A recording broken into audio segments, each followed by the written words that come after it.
29 বছরে প্রফেসর হয়ে আমি কিনা একটা 17 বছরের মেয়েকে বিয়ে করব, যে সম্পর্কে আমার ভাতিজি হয়। ও গড আন্টি, তুমি সজ্ঞানে আছে তো? বিয়ে আসরে দাঁড়িয়ে নূরজাহান চৌধুরীর দিকে তাকিয়ে ক্ষোভ ও বিস্ময়িত কণ্ঠে বলে উঠল বারিশ। নূরজাহান চৌধুরী বিচলিত হলেন না একটু। আন্টি নয়, দাদিমা বলো। আজ থেকে আমি তোমার দাদি শাশুড়ি। তুমি এ বাড়ির মেয়েকে বিয়ে করতে এসেছো, এ বাড়ির মেয়েকে বিয়ে করবে। আমার মেয়ের বিয়ের আসর থেকে পালিয়েছে তো কি হয়েছে? আমার বড় ছেলের মেয়েকে বিয়ে করবে, ব্যাস, কথা এখানে শেষ। নূরজাহান চৌধুরী এই আকম্মিত এক রেখা ঘোষণা চৌধুরী বাড়ির পুরো সভা জুড়ে যেন পিনপতন নীরবতা নেমে এলো। উপস্থিত উপস্থিত সকলে স্তব্ধ। এর বাড়িতে তার হুকুম অমান্য করার মতো বুক পাটা কারো নেই। কিন্তু এবার আর চুপ থাকতে পারলেন না ঝিলমিলের বাবা আলতাফ চৌধুরী। তিনি মেয়ের ভবিষ্যতের কথা ভেবে প্রতিবাদী কণ্ঠে বলেন, না আম্মা, আমি আমার এইটুকু মেয়েকে এই ছেলের সাথে কিছুতেই বিয়ে দেব না। তোমার মেয়ের শাস্তি তুমি আমার মেয়েকে দিতে পারো না। তার কথা পিঠে পিঠে বারিশও চেঁচিয়ে বলল, আপনার মেয়েকে আমি বিয়ে করব না। আলতাফ চৌধুরীও তখন রাগে ফুঁসছে, তোমার কাছে আমি বিয়ে দিলে তো করব, আমি বিয়ে করলে তো দিবে। বারিশের পাল্টা জবাব দেবে না, করবও না। চললাম এই বাকযুদ্ধের মাঝেই সভাকক্ষে এক কোণে ঘোমটার আড়ালে চুপচাপ দাঁড়িয়ে আছে 17 বছরের তরুণী ঝিলমিল। বিয়ে হওয়ার কথা ছিল তার পুপি দিদির সাথে। সে তার থেকে 3 বছরের বড়। সব ঠিকঠাক ছিল, কিন্তু বরের বাড়ির লোক আসার পরপরই দিঘি উধাও। তাই দাদিমা তাকে জোর করে এই বাড়ির শাড়ি পরিয়ে প্রস্তুত করে নিয়ে এনেছেন। ঝিলমিলের এক পাশে দাঁড়িয়ে আছে তার মা নাজমা বেগম, আর অন্য পাশে বান্ধবী ইরান। একের পর এক বাবা আর বারিশের উত্তপ্ত বাক্য বিনিময় ঝিলমিলের কানে ভেসে আসছে। এবার আসর কাঁপিয়ে ভেসে আসলো নূরজাহানের চৌধুরীর হুঙ্কার, আলতাফ, তুই যদি আর একটা শব্দ করিস তবে তোর মেয়ে আর বউ সহ তোকে এই বাড়ি থেকে এক্ষুনি ঘাট ধরে বের করে দেব। মায়ের এমন ভরকানো ধমকে থমকে গেলেন বড় ছেলে আলতাফ চৌধুরী। আপন মনে অসহায়ত্ব তার মাথা নিচু হয়ে গেল। নূরজাহান চৌধুরী নাতি ঝিলমিলের দিকে এগিয়ে গিয়ে তার মাথায় হাত রেখে নরম কিন্তু আদেশসূচক কণ্ঠে বললেন, জাহান, তুই তোর দাদিমার মুখে কথা রাখবি না। ঝিলমিল মাথা নিচু করে আছে। দাদিমার মুখ আদরের নাতি সে। দাদিমা নিজের নামের সাথে মিলিয়ে তার নাম রেখেছে জাহানারা চৌধুরী ঝিলমিল। তার দাদা ভাই তার দাদি মাকে জাহানারা বলে ডাকতো, এখন দাদিমা তাকে জাহান বলেই ডাকেন। সে দাদিমার দিকে মুখ তুলে তাকিয়ে অত্যন্ত মিনমিনে শান্ত আওয়াজে জবাব দিল, তুমি যা বলবে আমি তাতেই রাজি দাদিমা, তোমার কথার ওপর আমার কোনো কথা নেই। মেয়ের মুখে এই কথা শুনে আলতাফ চৌধুরী এবং নাজমা বেগম আকাশ থেকে পড়লেন। দুজনে চমক অবাক হয়ে মেয়ের দিকে তাকিয়ে রইলেন। যে মেয়েকে সারাদিন একটা কথাও বলে শোনানো যায় না, সে আজ দাদির এক কথায় নিজের জীবনে এত বড় সিদ্ধান্ত সহজে রাজি হয়ে গেল। পুরো বাড়ির মানুষ যখন ঝিলমিলের এই আকম্মিত সমুন্নতিতে কিংকদমূলক ঝিলিমিলের দিকে এক দৃষ্টিতে তাকিয়ে থেকে বারিশ নূরজাহান চৌধুরীর উদ্দেশ্য বলে উঠল, আন্টি, প্লিজ বোঝার চেষ্টা করো। আকাশে ভাতিজি হিসেবে আমিও ওকে নিজের ভাতিজির মতোই দেখি, আর ও আমার থেকে বয়সে অনেক ছোট। আমি কোনো অবুঝ বাচ্চা পিটার মুখে দেওয়ার দায়িত্ব নিতে এখানে আসিনি। আমার পক্ষে এই বিয়ে করা কোনোভাবেই সম্ভব না। মা, বারিশ আর ঝিলমিল কিভাবে কি? ওদের মধ্যে তো কোনো ম্যাচই নেই। বন্ধুর পক্ষে নিয়ে মায়ের দিকে তাকিয়ে কিছুক্ষণ দ্বিধাবোধ নিয়ে আকাশ বলে উঠল, সে নূরজাহান চৌধুরীর ছোট ছেলে, ঝিলমিল তার বড় ভাইয়ের মেয়ে। অন্যদিকে বারিশ তার ছোট বেলার বেস্ট ফ্রেন্ড। ছেলের এমন অযাচিত মন্তব্যে মুহূর্তেই জ্বলে উঠল নূরজাহান চৌধুরী। নিজের ছোট ছেলের দিকে কঠোর দৃষ্টিতে তাকিয়ে বলেন, আমাকে নিয়ম শেখাতে এসো না আকাশ। বারিশের সঙ্গে ঝিলমিলের বংশিক ও বা রক্তের কোনো সম্পর্ক নেই। আর আমি বারিশের বাবা ও ভাইয়ের সাথে কথা বলেছি, ওদের কোনো আপত্তি নেই। মায়ের কঠোর জবাবে আকাশ দমে গেলেও বারিশ দমবার পাত্র নয়। সে নিজের অবস্থাতেই অনড়। আমি একজন প্রফেসর, আর ও একমাত্র স্কুল বোর্ডে পার হওয়ার একটি বাচ্চা মেয়ে। আমি কোনোভাবে এই বিয়েতে রাজি হতে পারছি না। I am so sorry aunty. বারিশের এই ক্রমাগত প্রত্যাখ্যান এবার নূরজাহান চৌধুরী ধৈর্যের বাঁধ ভেঙে দিল। তিনি বারিশের মুখোমুখি এসে দাঁড়ালেন। মেয়ে পালিয়ে যাওয়ার পরপরই সে বারিশের বাবা চঞ্চল শিহরিয়াকে সবকিছু জানান, সাথে নিজের সিদ্ধান্ত জানান। তার এই বিয়েতে আপত্তি নেই, তবে ছেলেকে তিনি জোর করেন না। তাই চুপচাপ দাঁড়িয়ে আছেন বারিশের বাবা। পরিষ্কার শুনে রাখো বারিশ, তুমি যদি এই বিয়েতে রাজি না হও তাহলে আজ থেকে আকাশের সাথেও ভবিষ্যতে কোনো যোগাযোগ রাখবে না। আমার বাড়িতে তোমার পা রাখা তো দূর কথা, আকাশের সাথে তোমার বন্ধুত্ব আজ এই মুহূর্তে থেকে শেষ। নূরজাহান চৌধুরী এই শেষ অশ্রুতা বারিশের অভিব্যক্তিকে বদলে দিল। আকাশের সাথে তার বন্ধুত্ব আর 10টা সাধারণ বন্ধুত্বের মতো নয়, ও তার বেস্ট ফ্রেন্ড। সেই ছোট্টবেলার বন্ধু। মায়ের এমন হুকুম আর আকাশ অমান্য করতে পারলেন না, সেটা বারিশ খুব ভালো করে জানে। সে এক মুহূর্তের জন্য স্তব্ধ হয়ে আকাশের দিকে তাকালো। আকাশও অসহায় চোখে বন্ধুর দিকে এগিয়ে আসে। বারিশের কাঁধে একটা হাত রেখে গলা আওয়াজ যতটা সম্ভব নিচু করে মিনতির সুরে বলল, রাজি হয়ে যা দোস্ত, ঝিলমিলি তো একটু মানিয়ে নে প্লিজ। আজ থেকে না হয় তুই আমাদের চাচ্চু বলে ডাকবি। আমি তোর চাচা শ্বশুর হওয়ার জন্য মনে প্রাণে প্রস্তুত। তাও তুই এই বিয়েটা ভাঙিস না রে ভাই। বন্ধুর এমন অসহায়ত্ব আত্মসমর্পণ দেখে বারিশের রাগ গিয়ে এবার বিস্ময়ে পরিণত হলো। সে অবিশ্বাসক চোখে আকাশের দিকে তাকিয়ে রইল। বারিশের বাবা সহ বড় ভাই সবাই তাকে বোঝালো, তবু রাজি হতে চাইছে না। ঝিলমিল ঘোমটার আড়াল থেকে ইরানের বাহুতে চিমটি কেটে মৃদু আওয়াজে বলল, এই বারিশটা বেশি বেশি করছে, আমি কিন্তু কিছু একটা বলে ফেলবো, চুপচাপ শুনে যা। রাজি না হয়ে যাবে কই, ইরান বলল। বলতে না বলতে ইরানের কথা ফেলে গেল। ঝিলমিলের কানে ভেসে এলো বারিশের অনিচ্ছাকৃত সম্মতি বাক্য। বারিশ অত্যন্ত বিরক্তিতে মুখটা ঝাঁকিয়ে এক দীর্ঘশ্বাস ফেলে নূরজাহান চৌধুরীর দিকে তাকিয়ে বলল, ওকে আন্টি, আমি রাজি। শুধুমাত্র তোমার মুখের দিকে তাকিয়ে তোমার সম্মান বাঁচাতে আমি এই বিয়েতে রাজি হচ্ছি। নাহলে এই আলতাফ চৌধুরীর মেয়েকে বিয়ে করা বিন্দুমাত্র শখ আমার ছিল না। নূরজাহান চৌধুরী এবারও তার ভুল শুধরে দিয়ে কড়া গলায় মনে করিয়ে দিলেন, আন্টি নয়, দাদিমা। বারিশ দাঁত কিরমির করে বলল, ওকে দাদিমা। আলতাফ চৌধুরী আবার রেগে মেগে কিছু একটা বলতে চাইলেন, কিন্তু তার স্ত্রী তাকে থামিয়ে দেন। অবশেষে সব ঝামেলার অবসান ঘটিয়ে কাজী সাহেব এগিয়ে এলেন। শুরু হলো ঝিলমিল আর বারিশের বিয়ের মূল আনুষ্ঠানিকতা। ঝিলমিলের হাত দুটো এবার কাঁপতে লাগলো। এক অজানা ভবিষ্যৎ আর এক বুক জড়তা নিয়ে সে কম্পিত হাতে রেজিস্ট্রি পেপারে সাইন করলো, যে সাইনের মাধ্যমে বারিশের নামে সাথে জড়িয়ে গেল তার নিজের নাম। কাজী সাহেবের পড়ানো সব নিয়ম কানুন মেনে নিয়ে একরাশ দীর্ঘশ্বাস চেপে শেষে পর্যন্ত কাপা গলায় কবুলও বলে ফেলল। বিয়ের সব নিয়ম শেষ হতে না হতে এবার বিদায়ের পালা। নূরজাহান চৌধুরী এগিয়ে এসে ঝিলমিলের ডান হাতটা টেনে নিয়ে বারিশের শক্ত হাতের ওপর রাখলেন। দুজনে হাত একত্রে করে দিয়ে বারিশের উদ্দেশ্যে বললেন, ওকে দেখে রেখো, ওর দায়িত্ব আজ থেকে তোমার হাতে নিয়ে যাও। এবার দাদিমার মুখে নিয়ে যাও শব্দটা শুনতেই ঝিলমিল যেন আকাশ থেকে পড়লো। কোথাও যাব আমি দাদিমা? নূরজাহান চৌধুরী নাতির এমন অবুঝ প্রশ্নেই বললেন, কেন?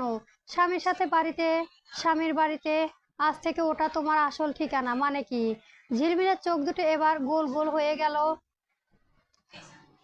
সে রীতিমতো ভড়কে গিয়ে বলল, তুমি তো বলেছিলে জাস্ট কবুল বলে বিয়ে হয়ে যাবে। বাড়ি ছাড়ার কথা তো তুমি আমাকে বলনি। বিয়ে হলে কি কেউ নিজের ঘরে থাকতে পারে রে ভাই? দাদিমার কথায় ঝিলমিল আহাম্মক বনে গেল। হ্যাঁ, তার এই বিয়েতে সম্পূর্ণ মত ছিল, কিন্তু এত কিছু তো ভাবেনি। সে না চাইতেও ধীরে ধীরে মাথা উঁচু করে তাকালো পাশে দাঁড়িয়ে থাকা বারিশের দিকে। লোকটাকে দেখার জন্য মাথাটা একটু বেশি উঁচু করতে হলো তাকে, কারণ সে উঁচু দুটো পরেও বারিশের কাঁধ অবধি পৌঁছাতে পারেনি। বিয়ের শেরওয়ানিতে বারিশকে গ্রিক মূর্তির মতো সুদৃঢ় আর না ভয়ানক সুন্দর লাগছিল। তার সিল্কি চুলগুলো মাঝখানে শিথিল হয়ে দুপাশে ছড়িয়ে আছে, কিন্তু পাশে দাঁড়ানোর পুরুষটি দীর্ঘদেহী, পেশিবাহু, চওড়া কাঁধ আর ধারালো চেয়ারের গম্ভীর। বারিশের পাশে নিজেকে বড্ড অসহায় মনে হলো ঝিলমিলের। বিশেষ করে বারিশের শান্ত গভীর চোখে স্থির চাহনি ওর দিকে আসতেই পুরো শরীর অস্বস্তির শিউরে উঠল। লোকটাও এক দৃষ্টিতে নিচের দিকে তাকিয়ে আছে, ঠিক তার দিকে, কেমন গম্ভীর রহস্যহীন চায়নি, যেন চোখের দৃষ্টি দিয়েই আস্ত গিলে খেয়ে ফেলবে ঝিলমিলকে। সে কি করে ফেললো এটা? সে তো কেবল তার ফুপু হবু বরকে বিয়ে করেনি, সে বিয়ে করেছে তার নিজের আপন ছোট চাচ্চুর বেস্ট ফ্রেন্ডকে, যাকে সে জন্মের পর থেকে বারিশ চাচ্চু বলে ডেকে এসেছে। আর সেই তার স্বামী। আর সেই লোকটা তার নিজের কলেজের প্রফেসর। কলেজের যে স্যারকে পুরো ক্লাস সবাই বাঘের মতো ভয় পায়। আজ থেকে সেই পড়া শিক্ষকের সাথে তাকে অন্য এক বাড়িতে গিয়ে থাকতে হবে। হঠাৎ খুব প্যাকাশে আর দিশেহারা দেখালো ঝিলমিলকে। চোখ দুটোতে তখন স্পষ্ট ভয়ের ছাপ। নাতির মুখে এই আহম্মক পরিবর্তন নূরজাহান চৌধুরী নজর এড়ালো না। তিনি কিছুটা চিহ্নিত গলায় তাকে জিজ্ঞেস করলো, কি হয়েছে জাহান? খুব খারাপ লাগছে? ঝিলমিল দাদিমার দিকে তাকিয়ে কোনো মতো নিজের ভেতরে অস্বস্তিটা আড়াল করার চেষ্টা করলো। শুকনো একটা ঢেক গিলে বলল, না, আমি একটু রুমে যাব, প্রয়োজনে একটা জিনিস নিতে হবে, আসছি। কথাটা বলে সবাইকে হালকা ঠোঁটে ঝটপট পা চালিয়ে ভেতরের দিকে চলে গেল। তার মা নাজমা বেগম মায়ের পিছু পিছু কিছুটা এগিয়ে গিয়ে ডাকলেন, ঝিলমিল, আমি আসবো তোর সাথে? ঝিলমিল পেছনে না তাকিয়ে হাত উঁচিয়ে কড়া গলায় নিষেধ করলো, বলল, না আম্মু, একদম আসবে না, আমি একাই যাচ্ছি, কেউ আসবে না আমার সাথে। কিন্তু ঝিলমিল নিজের ঘরে গেল না। সে ডাইনিং স্পেস পার হয়ে সোজা চলে গেল রান্নাঘরের পেছনের দরজার দিকে। চৌধুরী বাড়ির পেছনে এই দরজা দিয়ে সচরাচর কেউ যাতায়াত করে না। ঝিলমিল সাধারণের সিটকানিটা খুললো। বাইরে তখন ঘুটঘুটে অন্ধকার। সে এক মুহূর্তের জন্য পেছনে ফিরে নিজের বাড়িটার দিকে তাকালো, তারপর শাড়ির কুচিগুলো দুই হাতে শক্ত করে ঝাপটে ধরে সোজা বাইরের পিচঢালা অন্ধকার রাস্তায় দৌড় লাগলো। নিজের ছোট্ট একটা উদ্দেশ্য আর দাদিমার সম্মান বাঁচাতে না হয় কবুলটা বলেই ফেলেছে। তার মানে এই নয় যে সত্যি সত্যি তাকে এই খটখটে বাড়ির চাচ্চুর সাথে গিয়ে সংসার করতে হবে। চাচ্চু তো চাচ্চুই, তার উপর আবার কলেজের খিটখিটে স্যার। ক্লাসে যে অ্যাসাইনমেন্ট একটু দেরি করে জমা দিলে কাছুমাছু হয়ে দাঁড়িয়ে থাকতে হয়। তার সাথে এক ঘরে এক ছাদের নিচে থাকা অসম্ভব। তার চেয়েও এই রাতের অন্ধকারে পালিয়ে যাওয়া ভালো। বেশি কিছু কেটে গেল, কিন্তু ঝিলমিল আর ফিরে এলো না তো এলোই না। বরযাত্রীরা সব ধৈর্য বাদ হয়ে উঠল। বান্ধবী এতক্ষণ ধরে নিখোঁজ থাকায় দেখে ইরাম মনে কেমন একটা খটকা লাগলো। সে স্থির থাকতে না পেরে দ্রুত পায়ে ঝিলমিলের ঘরের দিকে গেল, কিন্তু রুমে না দেখতে পেয়েই চোখ তার চরগাছা। পুরো ঘর ফাঁকা, কোথাও কেউ নেই। ইরাম এক মুহূর্তের জন্য দেরি না করে হন্তদন্ত হয়ে ড্রয়িং রুমে ফিরে এসে দাঁড়ালো। হাঁপাতে বলল, দাদিমা, সর্বনাশ হয়ে গেছে, ঝিলমিল রুমে কোথাও নেই। ব্যাস, চৌধুরী বাড়ির যেন বজ্রপাত হলো। বাড়ির চাকর বাকর থেকে শুরু করে সবাই চারদিকে খোঁজাখুঁজি শুরু করে দিল। ছাদ, বারান্দা, ওয়াশরুম, সব জায়গায় খোঁজ শেষ, কিন্তু ঝিলমিল কোনো হাদিস মিলল না। হঠাৎ রান্নাঘরের দিকে থেকে একজন জানালার পেছনে দরজা খোলা। সবাই ছুটে গিয়ে দেখলো বাইরের অন্ধকারের রাস্তায় পড়ে আছে ঝিলমিলের মাথার খোপা কিছু জুঁই ফুল। দাদিমা নূরজাহান চৌধুরী সোফায় ধপাস করে বসে পড়লেন। আলতাফ চৌধুরী আর নাজমা বেগম নিজেদের কপাল চাপড়াতে লাগলেন। কুকুর পথ ধরে 17 বছরের নাতনি ঝিলমিল আজ এই বিয়ের আসর থেকে পালিয়েছে। মাঝখানে দাঁড়িয়ে থাকা বারিশের চেহারাটা সত্যি তখন দেখার মতো। তার চোখ মুখ রাগে, অপমানে, বিস্ময়ে লাল হয়ে গেছে। উপস্থিত বরযাত্রী আর আত্মীয়দের ফিসফিসানি তখন তুঙ্গে। চৌধুরী বাড়ির মেয়েরা যে এভাবে একের পর এক বরকে কাঁচকলা দেখিয়ে পালাবে তা কেউ কল্পনাও করতে পারেনি। একই বিয়ের আসরে একই দিনে একে একে দুজন মেয়ে বারিশের সাথে একই কাণ্ড করলো। একজন প্রফেসর হিসেবে তার আত্মসম্মানে এর চেয়েও বড় আঘাত আর কি হতে পারে। আকাশ নিজের বন্ধুর এই অপমানিত আর বিধ্বস্ত দশা দেখে অত্যন্ত অপরাধীর মতো করে বারিশের একদম কাছে গিয়ে দাঁড়ালো। বন্ধুর কাঁধে হাত রেখে সান্ত্বনা দেওয়ার ভাষা কিছু একটা বলতে চাইলো। দোস্ত, আসলে ও তো ছোট মানুষ। কিন্তু আকাশের কথা শেষ করে দিলই না বারিশ। সে ঝটকা মেরে আকাশের হাতটা নিজের কাছ থেকে সরিয়ে দিয়ে পুরো ড্রয়িং রুম কাঁপিয়ে চিৎকার করে উঠল, হোয়াট আর ব্লাডি জোক! যাকে বিয়ে করতে এলাম সেও পালালো, যাকে বিয়ে করলাম সেও পালালো। আগে জানলে এই বালের বিয়ে করতে আসতাম না। গায়ে শিরানির বোতামগুলো ছিটে ছিটে হন হন করে বেরিয়ে গেল নিজের গাড়ির ড্রাইভার। সিটে গিয়ে বসলো। ইঞ্জিন স্টার্ট দিতে আকাশ দৌড়ে এসে জানালার কাছে দাঁড়িয়ে আতঙ্কিত গলায় বলল, বারিশ, কোথায় যাচ্ছিস তুই? বারিশ গাড়ির জানালার নামায়। চোখ দুটো তার আগুনের মতো জ্বলছে। চোয়াল শক্ত। দোয়া কর তোর ভাতিজি যেন আমার হাতে ধরা না পড়ে। আজ ওর কপালে কি আছে আমি নিজেও জানি না। গাড়ি থামা। ও ছোট মানুষ, একটা ভুল করে ফেলেছে। বারিশ, শুনেছিস? আকাশ বলল, is this a damn game to her? নিজের বিয়েতে মত দিলে পালিয়ে গিয়ে এমন নাটক করার কি মানে? সে কৈফত আজ আমি ওর কাছ থেকে আদায় করেই ছাড়বো। আকাশের আর কিছু বলার সুযোগ না দিয়ে চলে গেল বারিশ। 2 যাকে বিয়ে করতে এসেছে এবং যাকে বিয়ে করেছে দুজনে পালিয়ে গেল। প্রফেসরের সিস্টেমে নিশ্চয় ঘাবলা আছে। আকাশ কল করার পরও বিয়ের আসরে আশেপাশে গুনগুন করার এমন কথা কানে ভেসে আসতেই মেজাজ দ্বিগুণ চওড়া হলো বারিশের। রাগ করে সে কল কেটে দিয়েছে, কিন্তু ওপাশ থেকে আকাশ নাছোড়বান্দা তার বরাঙ্গুর রিং করে যাচ্ছে। বিরক্তিতে বারিশ ফোনটা বন্ধ করে দিল। গাড়ির স্টিয়ারিং হুইলটা শক্ত মুঠোতে চেপে ধরে সে অ্যাক্সিলাইটের জোরে পড়া দিল। ফাঁকা রাস্তায় গাড়ি এখন ঝড়ের গতিতে ছুটেছে। দাঁতে দাঁত চেপে স্টিয়ারিংয়ের একটা জোরে থাপ্পড় মেরে বারিশ ক্ষিপ্ত গলায় গর্জনে ফেটে পড়ল। পুরো পরিবারটাই তা একটা ফ্রন্ট। আগের জন তো তাও বিয়ে আগে পালিয়েছে, আর তুমি নাচতে নাচতে বিয়ের পিড়িতে বসে কবুল বলে তারপর ঢং ঢং করতে করতে পালালে। I will not spare you Jhilmil. এই আপন মনের শেষ আমি দেখেই ছাড়বো। গাড়ির স্পিডোমিটার কাটা আরও ওপরে উঠেছে। বাড়ির স্টিয়ারিংয়ে শক্ত চাপ দিয়ে নিজেকে শান্ত করার চেষ্টা করেছে, কিন্তু মাথার ভেতরে লোকজনের ফিসফিসানিগুলো কিছুতেই থামছে না। ঠিক তখনই হেলমেটের আলোয় সামনে রাস্তায় পরিচিত অবয়ন ভেসে উঠল। শাহরুখ হলো বারিশের চোখ দুটো।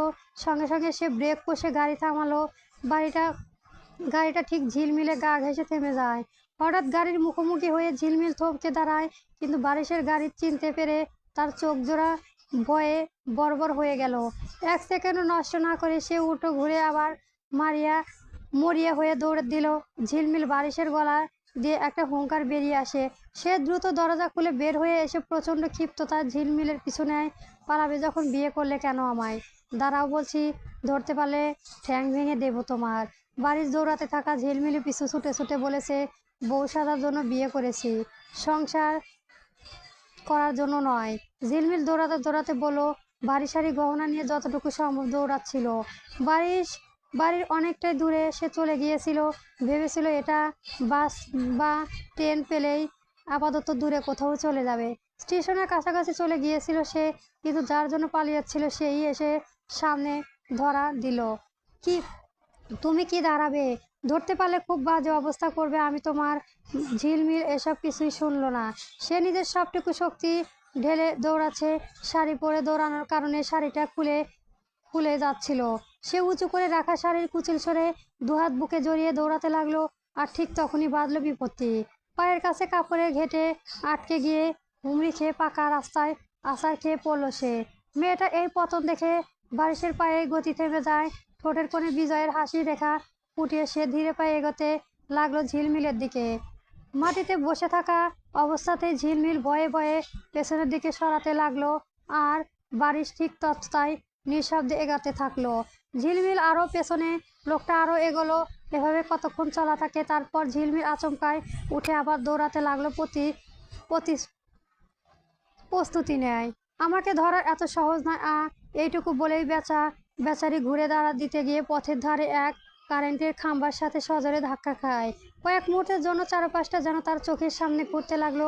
মাথার ভেতরে যে এক ঝাঁক ঝিঝি পোকা ডেকে উঠলো। কপালটা ততক্ষণে বেশ ভালো মতোই ফুটে উঠেছে। ঝিলমিল জানতো এমনিতেও পেছনের জ্যান্ত এক খাম্বা তাকে তাড়া করে ফিরছে। তার উপর আবার এই জড়ো খাম্বা আগমন।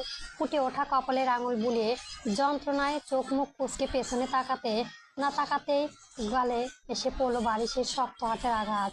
ঝিলমিলের মাথায় এবার আরেক দফা ঝিঝি পোকা ডেকে উঠল। চোখ বন্ধ করে গালে হাত দিয়ে দাঁড়িয়ে আছে সে। তারপর ধীরে ধীরে চোখ মেলালো। প্রথমে কারেন্টের খাম্বার সাথে কপালে, তারপর জ্যান্ত খাম্বা হাতে গেল। তারপর দুটো আঘাতে অনিচ্ছাকৃত মেয়েটার চোখ দিয়ে জল গড়িয়ে পড়লো। বারিশ নিজের মাঝারি সাইটের লম্বা চুলগুলো কপাল থেকে সরিয়ে দিয়ে বলল, তুমি কি নিজ দায়িত্বে ভদ্রভাবে গাড়িতে গিয়ে বসবে, নাকি আমি ব্যবস্থা করব? ঝিলমিল অভিমান আর ক্ষোভে পুষতে পুষতে বলল, আমি যাব না, আপনি চলে যান চাচ্চু। আমি কিছুতেই বাকি কথাগুলো আর ঝিলমিলের ঠোঁট পেরোনোর সুযোগ পেল না। বারিশ এক ঝটকায় তার পেশিবাহু শক্তপোক্ত হাত বাড়িয়ে ঝিলমিলকে পাজা কোলে করে শূন্য তুলে নিল। নিমিষে মেয়েটা আসতে পড়লো বারিশের চওড়া কাঁধের উপর। আচমকায় ওই ভারসাম্য পরিবর্তন নিজেকে সামলাতে প্রথমে অবচেতনভাবেই বারিশের গলা জড়িয়ে ধরল ঝিলমিল। পরক্ষণেই ঘোর কাটতে মাটিতে নামার আকুতি নিয়ে বারিশের পিঠে দুহাতে কিল থাপ্পড় মারতে শুরু করলো। চাচু, প্লিজ আমাকে নামিয়ে দিন, আমি যাব না বলছি তো। এই আমি এই বিয়ে মানি না। বারিশের কানে যেন এই আর্তনাদ পৌঁছালো না। 17 বছর বয়সী অবুঝ বিবির সমস্ত আক্রমণ তার হাতে থাপ্পড় মুখ বুঝে সহ্য করে সে হন হন করে গাড়ির দিকে এগিয়ে গেল। ঝিলমিল মরিয়া হয়ে এক পর্যায়ে বারিশের শক্ত কাঁধে কামড় বসিয়ে দিল, কিন্তু তাতেও কোনো পাষাণ মানুষের কোনো হেলদোল হলো না। গাড়ির দরজা খুলে অন্ধকার জোর করে তাকে ভেতরে বসিয়ে ধরে লক করে দিল সে। গাড়ির ভেতরে কতক্ষণ আত্মহত্যা করেছে করে ক্লান্ত হয়ে শান্ত হলো ঝিলমিল। ভাবে বাড়িতে রাখবেন তাকে এর আগে প্রফেসরের হাত থেকে বাঁচিয়ে নেবে, কিন্তু কিছু দূর যাওয়ার পর যখন সে দেখলো গাড়ি তাদের বাড়ি গেটের না ঢুকে পাশের বাড়ি অর্থাৎ সে শেহরিয়ান ভিলাই রাজকীয় গেটের ভেতর প্রবেশ করেছে, তখন তার বুকের ভেতরে আবার ছ্যাঁত করে উঠল। পুনরায় চিৎকার করে উঠল, একি, এখানে কেন যাচ্ছেন? আমাদের বাড়ি গেট তো না এটা, এটা তো আপনাদের বাড়ি। গাড়ি ইঞ্জিন বন্ধ করে বারিশ অত্যন্ত শান্ত ও দৃঢ় গলায় জবাব দিল, আজ থেকে এটাই তোমার একমাত্র বাড়ি। ঝিলমিল আর ছটফট করে উঠল, যা না, যাব না, নামিয়ে দিন আমাকে, আমি এই বাড়িতে কিছুতেই পা দেব না। এবারও তার কোনো আপত্তি বারিশের কোনো স্পর্শ করলো না। আগের মতো ঝিলমিলের কাঁধে তুলে নিয়ে দীর্ঘ পদক্ষেপে গাড়ি বাইরে বেরিয়ে এলো সে। লক পেরিয়ে সে শেহরিন বাড়ির সদর দরজা পা বাড়ায় বিশাল লিভিং রুমে পৌঁছে ফেলে সিঁড়ির বেয়ে সোজা নিচে ঘরের দিকে এগোতে লাগলো। এদিকে লিভিং রুমে তখন থমথমে পরিবেশ, পুরো শেহরিয়ান বাড়ির লোক চাপকে উঠল। বধূর অপেক্ষায় বয়সে ছিল স্বয়ং বাড়ি বড় আম্মু শেহরিয়ান ঝর্ণা বেগম নিজের রাজকীয় সোফায় বসে অধীর আগ্রহে ছোট ছেলের জন্য অপেক্ষা করছিলেন। ছেলেকে এভাবে রক্তক্লান্ত ভঙ্গিতে কাঁধে করে ঝিলমিলকে নিয়ে আসতে দেখেই তিনি ধর্মর করে দাঁড়িয়ে পড়লেন, কিন্তু মুখে কোনো প্রশ্ন উচ্চারিত হওয়ার আগে তার চোখের চড়গাছ। বিস্ময়িত হতবাক হয়ে তিনি ছেলের ঘরের দিকে তাকিয়ে রইলেন। আর এই অবাক হওয়ার কারণ ঝিলমিলকে ওভাবে তুলে আনা নয়, তিনি বিস্ময়িত হলেন পাত্রীর আদল বদল দেখে। তাহলে তার ছেলে বিয়ে করতে গিয়েছিল অন্য একজনকে, আর ঘরে তুলে এনেছে সম্পূর্ণ অন্য আরেক মেয়েকে। চোখ দুটো বড় বড় করে অবিশ্বাসের দৃষ্টি নিয়ে বড় ছোট বইয়ের দিকে তাকিয়ে ঝর্ণা বেগম প্রায় চিৎকার করে উঠলেন, কি হলো এটা? ঝিলমিল এখানে এই বেশ কেন? কার জায়গায় কে এলো? শাশুড়ির এমন রূপ ভীত হলো শিউলি বেগম। বলো, আসলে আম্মা এতক্ষণ লুকিয়েছি, দিঘির পালিয়েছে। ঝর্ণা, আমার চোখ এবার আরো বড় হয়ে গেল। কি? হ্যাঁ আম্মা, এর জন্য তখন আপনাকে একবার কল করেছিলাম। দিঘি পালানোর জন্য চৌধুরী বাড়ির নূরজাহান আমার তরঙ্গের সঙ্গে ঝিলমিলের বিয়ে দিয়ে দিয়েছেন, ব্যাস গেল গেল। এইবারই আম্মা, এবার গেল। দুলাতে লাগলো সে। শিউলি বেগম দ্রুত শাশুড়িকে আগলে ধরলেন। উপস্থিত সবাই আতঙ্কিত হয়ে গেল। কি শোনালো আমাকে বড় বউ? আবার তরঙ্গে বউয়ের ঝিলমিল, এ কেউ বরফ আন, বরফ আন, আমার মাথায় এনে কেউ বরফ দে রে। শেষ এইটুকু বলে জ্ঞান হারালো আম্মা। বাড়ির দৌড়ে এলো সবার চেঁচামেচি শুনে। এসে মাকে এক চেতনাহীন দেখে ডক্টরকে কল দিল। কিছুক্ষণ মায়ের পাশে বসে ডক্টরকে বিদায় জানাতে সদর দরজা পর্যন্ত এগিয়ে গেল সে। তখন থেকে একা একা বসে এসব ভাবছে ঝিলমিল। লোকটা দরজার বাইরে থেকে লক করে সে যে গিয়েছিল এখনো আসছে না। ঝিলমিল পরে থাকা কোন কটারটা ঢিলে ঢালা লেডিস প্যান্ট আর পাতলা টি শার্ট, অথচ মাথায় জড়িয়ে আছে বিয়ের শাড়ি, সেই ভারী কারুকার্য, খালি লাল ওড়না, সেটাও বড্ড এলোমেলো অবস্থা। ঘরের মেঝেতে দলা পাকিয়ে পড়ে আছে দামি বেনারসি, আর ছড়িয়ে ছিটিয়ে আছে ভারী গহনাগুলো। কাঠের আকাশ করে গুটিসুটি মেরে বসে পড়ে আছে শাড়িটার দিকে শূন্য দৃষ্টিতে তাকিয়ে আছে 17 বছর বয়সী মেয়েটা। তার মস্তিষ্কে এখনো এই আকম্পিত পরিবর্তনটা পুরোপুরি মেনে নিতে পারছে না।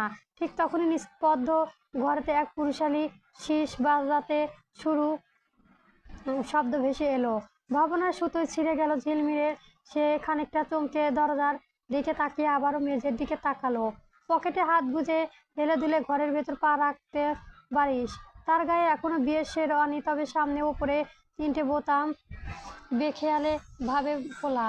খুব উদাস মিনার শিহরে বাঁচতে বাঁচতে ভেতরে এলো খাটের ওপর ঝিলমিল। এই অদ্ভুত রূপ দেখে বারিশ ঠোঁটে শীষ আচমকায় থেমে গেল। সে থমকে দাঁড়িয়ে ঝিলমিলের ওপর নিচের ভালোভাবে পর্যবেক্ষণ করলো। নতুন বউকে এভাবে পোশাকে দেখে এটা তার কল্পনাও করতে ছিল না।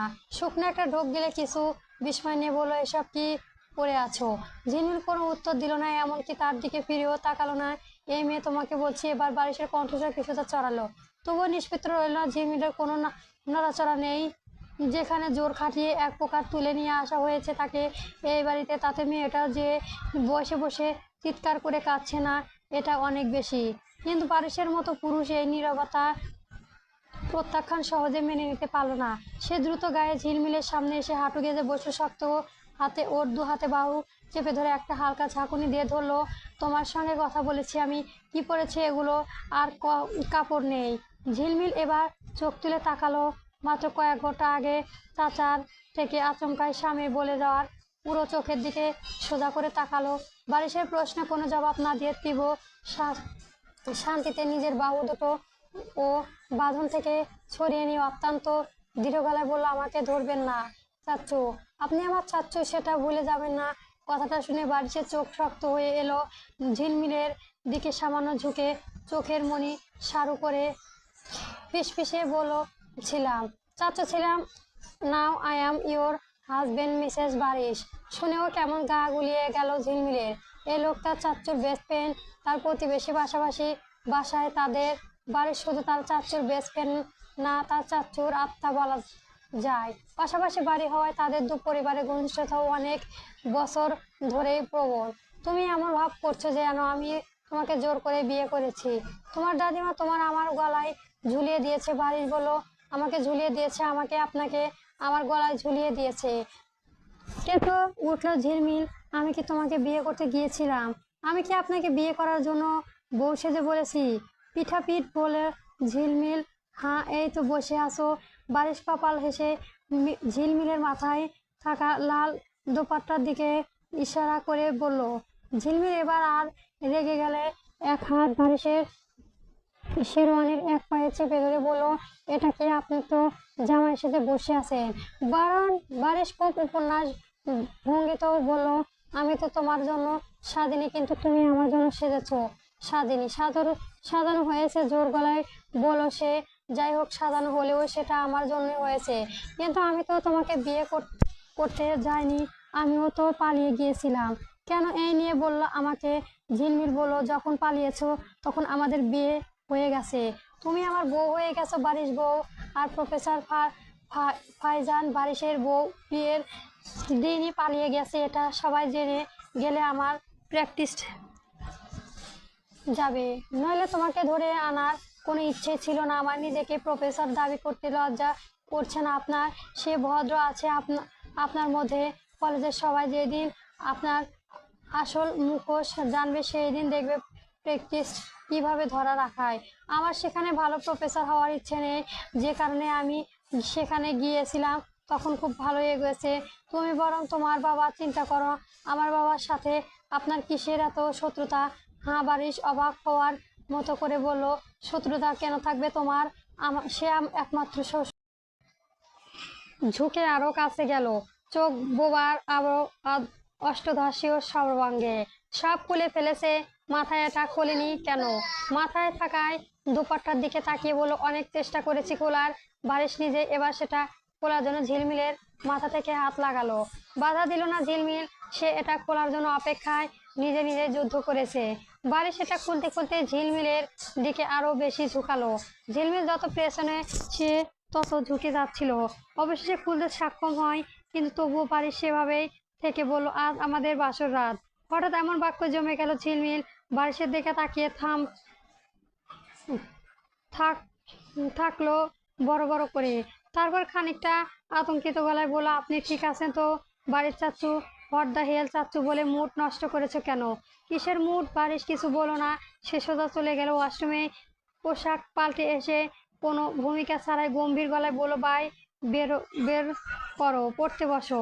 ঝিলমিল স্তব্ধ হয়ে গেল। তার মনে হলো সে বোধহয় ভুল শুনেছে। অবিশ্বাস গলায় শুধালো, কি বলেন? তোমার না কিছুদিন পর থেকে একদম পড়তে বসে এক্ষুনি? ঝিলমিলের ভেতরটা জেদে আবার চওড়া দিয়ে উঠলো। পারবো না। আমাদের দোয়া করে আমার বাসায় রেখে আসুন। আম্মু নিশ্চয় এতক্ষণে স্ট্রোক করে অসুস্থ হয়ে পড়েছেন। বারিশের ঠোঁটের কোণে আর সেই কুটিল হাসিটা ফুটে উঠল। সে শীতল গলায় বলল, মাত্র তো শুরু, ওনার সুস্থ থাকার দিন এবার শেষ। ঝিলমিল এই কথার আন্তর্নিহিত অর্থ বোঝার আগেই বারিশ তাকে আর কোনো কথা বলার সুযোগ দিল না। বুক শেলফ থেকে ওর ক্লাসের কয়েকটা মোটা মোটা বই এনে ধপাস করে টেবিলের ওপর রাখলো। তারপর সোজাগুলো ঝিলমিলের সামনে বাড়িয়ে দিয়ে বলল, এক্ষুনি পড়তে বসো, নইলে মারবো। ঝিলমিল চেয়ার ঝুঁকে গেল। এই লোকটা বলে কি? বাসর রাতে বউকে মারার হুমকি দিয়েছে। সে ফুঁসে উঠে বলল, কি মারবে না মানে? গায়ে হাত তুলবে আমায়? বই খোলো। অত্যন্ত দৃঢ় আর শক্ত গলায় বলল বারিশ। ঝিলমিল নাড়াচাড়া করে ওভাবে বসে রইল। দেখি বারিশ এবার হিংসের মতো উচ্চস্বরে ধমকে উঠল, খোলো বলছি। হঠাৎ করে চেনা প্রফেসরের রাগী ধমক ঝিলমিলের ভেতর থেকে কেঁপে উঠল। আর কোনো তর্ক না করেই সোজা কাঁপা কাঁপা হাতে বইয়ের পাতা মেলালো। রাগে আর ক্ষোভে সে ইচ্ছে করেই বাইরে পাতাগুলি এলোমেলো করে ওলট পালট করতে লাগলো, যেন পুরো মনোযোগ দিচ্ছে। এবার এমন একটা ভান বারিশ ওর কাণ্ড দেখে কিছু একটা বলবে। সে কিছুক্ষণ ঝিলমিলের দিকে তাকিয়ে থেকে আবার কি একটা মনে করে রুমে বাইরে চলে গেল। বারিশ সুযোগ হাতছাড়া না করে সে তাড়াহুড়ি করে বিছানায় পড়ে থাকা নিজের ফোনটা হাতে নিল। বান্ধবী রিয়াকে কল দেয়। ওপাশ থেকে কলটা রিসিভ হতেই ঝিলমিলকে কোনো কথা বলার সুযোগ না দিয়েই বেরিয়ে উঠল, এই নাটকীয় নাতি, তুই পালালি কেন শুনি? এত নাটক কই থেকে আসে তোর? তখন তো এত কিছু ভাবিনি, আমি নিজে জানলে নিজেই ফেঁসে গেছি। আমায় উদ্ধার কর বইন।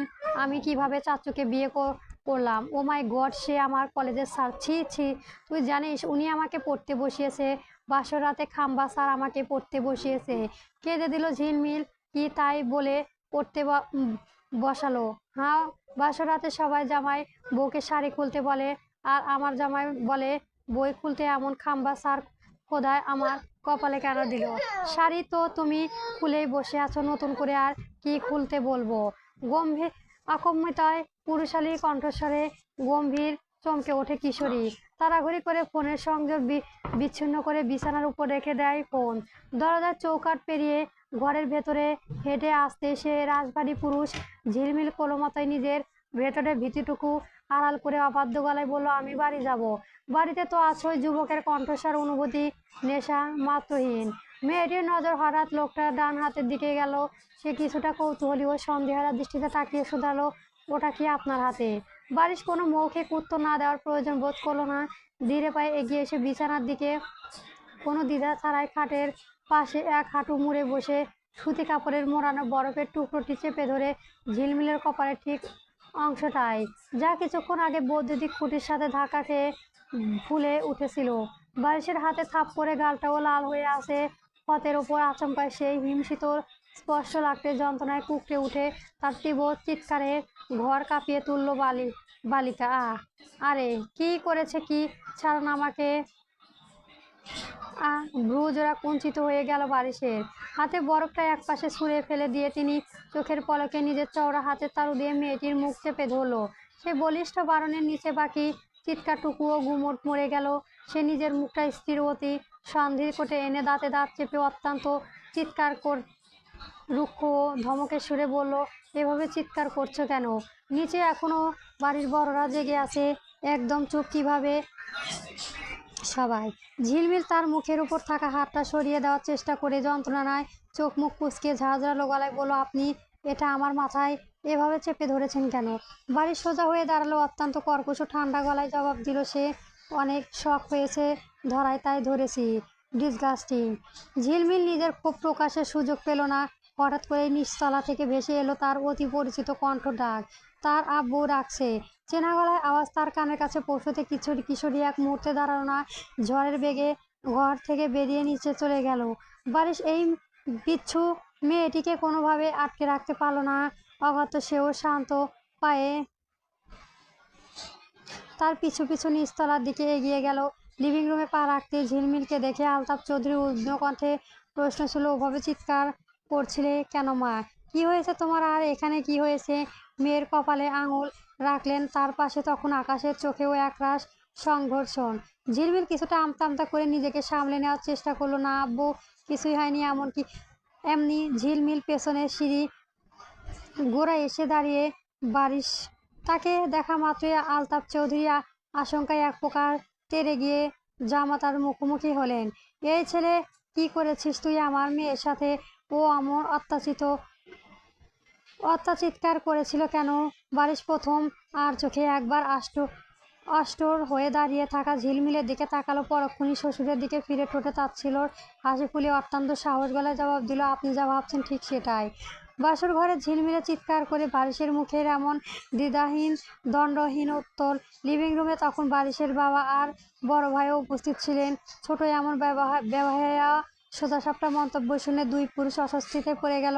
ভাগ্যের ঝর্ণা বেগম তখন নিজের কক্ষে বিশ্রাম নিচ্ছিলেন।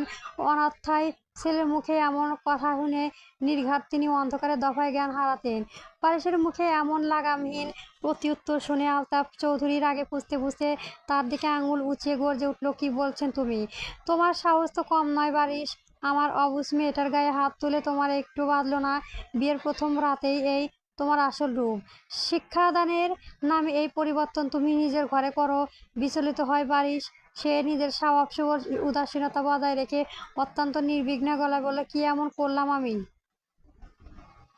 আপনার মেয়ে নিজ ইচ্ছে আমাকে বিয়ে করেছে, সে ওর সাথে যা করি তাতে আপনার কি? এমন বেয়াদবের কথা শুনে আলতাফ চৌধুরীর রক্ত মাথায় চড়ে গেল। ধমকে উঠলেন, চুপ করো বেয়াদব, তুমি জানো ও আমার এখনো 18 বছর হয়নি। একজন শিক্ষক হয়ে এসব বলতে লজ্জা করে না? বাকি এবার কিছুটা বাঁকা হাসলো।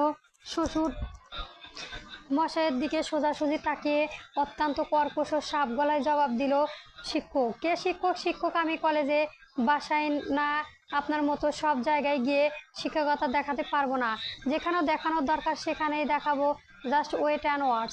আলতাফ চৌধুরী সহ্য সীমা ছাড়িয়ে গেল। তিনি আর এক মুহূর্তেও কাল ক্ষোভে না করে নিজের মেয়ের হাত শক্ত করে টেনে ধরে বললেন, চলো মা। এখানে আর এক মুহূর্তেও না। কিন্তু ঝিলমিল নিজের কদম ফেলার আগে তার অপর পাশ থেকে আর অন্য কোনো হাতি খপ করে ধরে ফেল বারিশ। তার মুঠে শক্ত হয়ে বসল কিশোরীর কবজিতে। সে শ্বশুরের দিকে সোজা তাকিয়ে অত্যন্ত কঠোর গলায় বলল, আমি কেন ছাড়বো? একটু আগেই তো আপনার মা ওকে আমার হাতে তুলে দিয়েছে। আপনি ছাড়ুন ছাড়ুন। দুজনে টানাপোড়ার মাঝখান থেকে ঝিলমিল দুই হাত দুই দিকে প্রসারিত হয়ে যাচ্ছে। দুজনে তাকে নিজ নিজ দিকে টানছে, যে এক জীবন্ত পুতুলকে নিয়ে কারাকারি চলেছে। যন্ত্রণায় কিশোরীর চোখ মুখ কুঁচকে গেল। আলতাফ চৌধুরী মেয়ের হাতে নিজের দিকে আরও এক দফা টেনে নিয়ে তীব্র কোপে বললেন, আমার মা দিয়েছে, আমি দেইনি। আমার মেয়েকে আমি তোমার সাথে কখনো থাকতে দেব না। বারিশের ঠোঁটের কোণে কুটিল হাসি রেখা ফুটে উঠল। আপনার মেয়ে তো থাকবেই, সাথে আপনারা মা ও চলে আসবেন। ওই তো চলেও এসেছে। বাড়ির শেষ বাক্য সদর দরজার দিকে তাকিয়ে বলল, নিজের মাকে সদর দরজার সশরীরে উপস্থিত তাতে দেখে আলতাফ চৌধুরী অবচেতনভাবে নিজের মেয়ের হাতকে আগলা করে ছেড়ে দিলেন। বাবার হাত ছুঁড়ে যেতে ঝিলমিল কিছুটা টান সামলাতে বারিশের দিকে সরে এলো। নূরজাহান চৌধুরী তীক্ষ্ণ দৃষ্টিতে আলতাফ চৌধুরীকে দেখছে। চশমাটা ঠিক করতে করতে তিনি ধীরস্থির পায়ে এগিয়ে এলেন। তার গভীর রাজকীয় চলনের সামনে ড্রয়িং রুমের বাকি সবাই তখন নিশ্চুপ। তিনি চঞ্চল শেহরদের মুখোমুখি হয়ে অত্যন্ত দৃঢ় কণ্ঠে বললেন, এসব আয়োজন করে রাখবে। কালকে আমরা সবাই আসছি, কোনো ঝামেলা যেন না হয়। চঞ্চল শেহরি অত্যন্ত বিনয়ের সাথে মাথা ঝুঁকেতে সম্মতি জানিয়ে বললেন, আপনি একদম নিশ্চিত থাকুন। ঝিলমিল দাদুভাইয়ের কোনো অযত্ন হবে না। দাদুভাই নয়, মামুনি। নূরজাহান চৌধুরী তৎক্ষণাৎ চঞ্চল শেহরিয়ার সম্বন্ধটি শুধরে দিলেন। তার এই একটি মাত্র শব্দ পরিষ্কার হয়ে গেল যে ঝিলমিল এখন আর এই বাড়ির কেবল নাতি নয়, সে এখন এই গৃহের কেউ। কথাটা শেষ করেই তিনি আর এক মুহূর্তে দূর দাঁড়ালেন না। আলতাফ চৌধুরীর বাহু ধরে তাকে নিয়ে বাড়ি থেকে বের হয়ে যেতে লাগলেন। ঝিলমিল শুধু ফ্যাল করে তার দাদি আর আব্বু চলে যাওয়ার পথে দিকে তাকিয়ে রইল। এদিকে আকাশ যাওয়ার আগে তার বন্ধু বারিশের এক প্রকার জোর করে টেনে কিছুটা দূরে নিয়ে গেল। আর যাই হোক, তা তো তোর থেকে আমি অন্তত এটা আশা করিনি। কি আশা করিসনি? একটু আগেও তুই ঝিলমিলকে বিয়ে করলি না বলে চারদিকে লাফাচ্ছিস, আর ঘরে নিয়ে আসতে না আসতেই একদম ফুলের ফর্মের বাসরাত করা স্টার্ট করে দিয়েছিস। ছি ছি, চাচা শ্বশুর হিসাবে তোকে এসব কথা বলতেও আমার নিজের লজ্জা লাগে। বারিশ এক মুহূর্তের জন্য অবাকে দেখলো, তারপর খুব বিরক্তি নিয়ে বলল, মাথা ঠিক আছে তোর? ওসব কিছুই হয়নি। হয়নি মানে? পুরো পাড়ার মানুষ বাসর রাতে চিৎকার শুনলো আর তুই বলেছিস হয়নি? বারিশ একটা দীর্ঘশ্বাস ফেলে কুঁচকে বলল, তোর এই নোংরা মাথায় একটু সাফ করবি?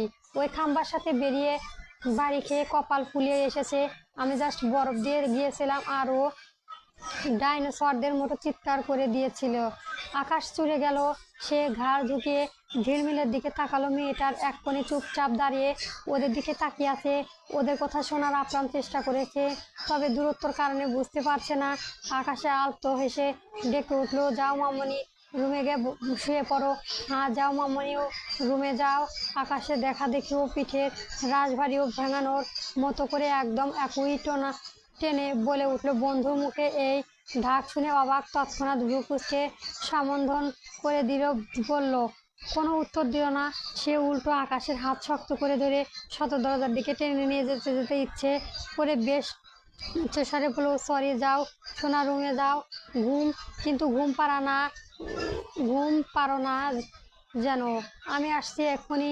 বারিশের এই মাঝরাতে গলা উঁচিয়ে একজোড়া কথা বলার উদ্দেশ্য ছিল বাইরে আলতাফ চৌধুরী শোনানো, এবং নিজের সেই উদ্দেশ্য সে সফল হলো। গেটের কাছে পৌঁছে আলতাফ চৌধুরী কানে এক ইঙ্গিত বাক্যটি পৌঁছে এলো। তার কানে মাথায় গরম হওয়া উঠল, কিন্তু পাশে দাঁড়িয়ে থাকা কড়া মেজাজে মা নূরজাহান চৌধুরীর কারণে শেষমেশে আর ফিরে এসে ছেলেটাকে কিছু করতে পারলেন না। অগত্য ক্ষোভ আর উগরে দিয়ে তাকে চলে যেতে হলো। এদিকে ড্রয়িং রুমে দাঁড়িয়ে থাকা ঝিলমিল এখনো চোখ নামিয়ে বারিশের বাইরে যাওয়া পথের দিকে তাকিয়ে আছে। অবাক হওয়া আর নতুন কিছু নেই। এই লোকটা বরাবরই কিছু অসভ্য, নির্লজ্জ। সে রুমে যাওয়ার আগেই পুরো বাড়ির চোখ বেড়ালো, যেন কাউকে খুঁজছে, তবে চোখের সামনে দেখতে না পেয়ে চলে গেল। পরবর্তী গল্প পেতে আমার চ্যানেলটি সবার আগে সাবস্ক্রাইব করে রাখবেন। ধন্যবাদ। গল্প শুকনো পাতার নূপুর পায়ে চলবে।